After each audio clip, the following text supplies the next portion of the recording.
구독자 1000만 명의 먹방 유튜버 쯔양이 예고에 없던 얘기를 꺼냈습니다. 전 남자친구이자 전 소속사 대표의 협박으로 유흥업소에서 일했고 최소 40억 원의 유튜브 수익도 모조리 뺏겼다고 주장한 겁니다. 일부 유튜버들이 쯔양의 과거 폭로를 압박하며 입막음 대가로 뒷돈을 받았다는 의혹이 한 유튜브 채널에서 제기되자 결국 해명에 나선 겁니다. 거의 매일 맞으면서 방송을 했었어요. 얼굴은 티난다고 몸을 때린다거나 이제 벌었던 돈은 전부 가져갔어요. 쯔양은 2년 전 남자친구를 경찰에 고소했지만 지난해 숨지면서 공소권 없음으로 결국 사건은 종결 처리됐습니다. 다만 쯔양을 협박했다고 지목된 일부 유튜버들을 두고 논란은 커지고 있습니다. 이들 일부는 어제 고발되기도 했는데 검찰은 하루 만에 서울중앙지검에 사건을 배당하고 기록 검토에 나섰습니다. 소액 사건의 경우에는 즉시 경찰로 이송을 해서 처리하는 것이 일반적인데 이걸 고민하고 있다는 것 자체가 좀 이례적인 케이스라고 판단됩니다. 하지만 당사자들은 부끄러운 일을 하지 않았다, 그런 사실이 없다며 관련 의혹을 전면 부인하고 나섰습니다. 남자친구를 만난 적이 있어요, 방송하기 전에. 처음에 엄청 잘 뒀었고 그래서 만나고 있다가 폭력적인 그런 모습을 막 보이더라고요. 헤어지자고 얘기를 했었는데 제 몰래 찍은 동영상이 있더라고요. 그거를 이제 유포하겠다고 이제 헤어지지 못하게 협박을 했었고 그 뒤로 되게 엄청 많이 맞고 본인 주변 사람들과 이제 유튜버들에게 제 과거에 대해서 막 없던 그런 얘기까지 막 만들어내면서 이제 막 제보나 막 엄청 과장된 사실들을 막 얘기를 하고 다녀가지고 제가 고소를 진행을 했습니다. 숨겨서 너무 죄송하고 진짜 얘기하고 싶지 않았었거든요. 본의 아니지 않지 내가 숨긴 거잖아. 제가 한 행동이고 제 선택들이 너무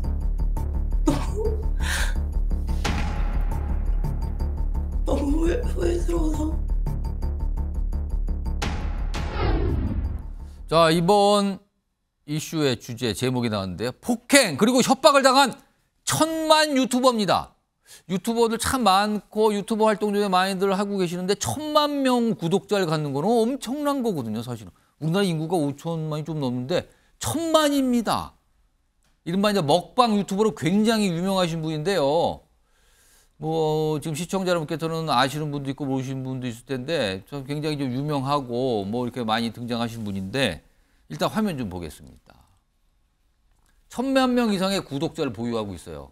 그러니까 뭐 먹방인데 엄청나게 많은 양의 음식을 먹는다 그러죠. 근데 뭐 살이 안 찌는 제일 유명하다 뭐 그래서 나오는데 굉장히 인기도 있다 그래요. 인기도 있고 많은 분들 보시는데 이 유튜버 쯔양이 전 남친 이별 통보에 뭐 불법 촬영 영상으로 협박을 당했다. 그리고 4년간 폭행을 당하면서 착취 피해를 당했다.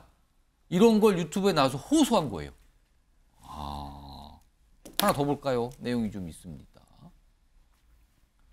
그러면서 남자친구 교제했는데 폭력적인 모습을 보여서 이별 통보했는데 결국엔 남자친구한테 폭행을 당하고 본인 유튜버 그리고 유튜버도 본인이 남자친구의 그런 폭행과 그런 착취 이런 것 때문에 했다라는 얘기가 나오고 있거든요. 근데 이제 뒤늦게 모두 말씀드리겠다고 자기가 이런 피해를 당했다.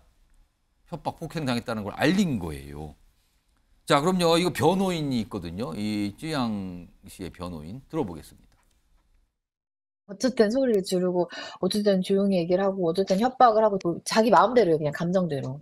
정직하거나 그러지는 않았어요. 그냥 외모로서 뭐 위압감을 느끼거나 그런 분은 전혀 아니었어요. 쯔양한테만 조금 그랬던 것 같고 저희랑 대화할 땐 크게 문제도 없었고 제 생각에는 그냥 쯔양에 대해서만 조금 학습적으로 내가 뭔가 막 해도 되는 사람이다라는 인식이 되게 강했던 거고 그러니까 쯔양이 못한다는 거를 잘 알지 않았을까 싶고 근데 막상 이게 딱 정말 실제로 접수가 쫙 되니까 본인이 좀 위기감이 있었던 것 같고. 예. 자, 이 사안 좀 얘기하기 위해서 이경윤 변호사 자리하고 계신데요. 아니 사실은 이런 내용 대중들 앞에서 공개하기 정말 어려운 거 아닙니까? 이게 왜 이렇게까지 공개를 하게 되는 상황까지 간 겁니까?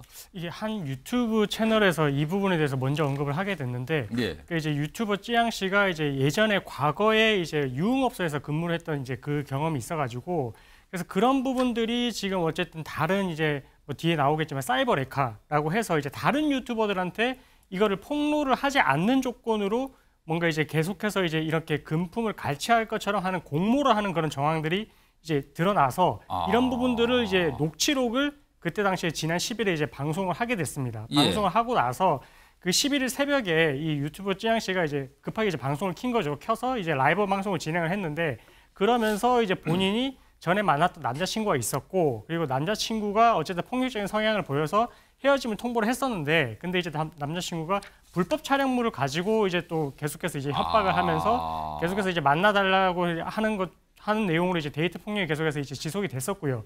그래서 4년 동안 어쨌든 이제 그 틀에서 이제 벗어나지 못하고 계속해서 이제 폭행과 그런 이제 피해를 입었었고 그리고 이 전 남친이 어쨌든 이제 대표였었는데 그때 당시에 또 정상금에 대해서도 대표면 저 쯔양 씨가 소속된 소속사 대표를 그렇습니다. 말하는 겁니까? MCN 소속사 대표였는데 그 이제 어쨌든 40억 상당에 해당하는 또 금품에 대해서도 정산을 제대로 받지 못해가지고 이런 부분들에 대해서 어쨌든 과거에 있었던 일에 대해서 이 쯔양 씨가 먼저 이제 어떻게 보면 이제 해명을 하게 된 거죠. 내가 이런 일이 있었고 그랬기 때문에 이런 과거가 있었다라고 하는 이야기를 했는데 그리고 유흥업소에서 이제 잠깐 이제 있었다라는 부분도 결국 이제 이 전 남친이 이런 부분들에 대해서 이제 돈을 어쨌든 계속 지속적으로 요구를 거기 했고 가서 일해서 돈을 벌어와라. 맞습니다. 이제 거기서 이제 술 따르는 일만 하면 된다라고 해가지고 거기서 이제 잠깐 동안 일을 했었다라는 부분도 이제 본인이 이제 자기 입으로 이제 해명을 하게 됐고요.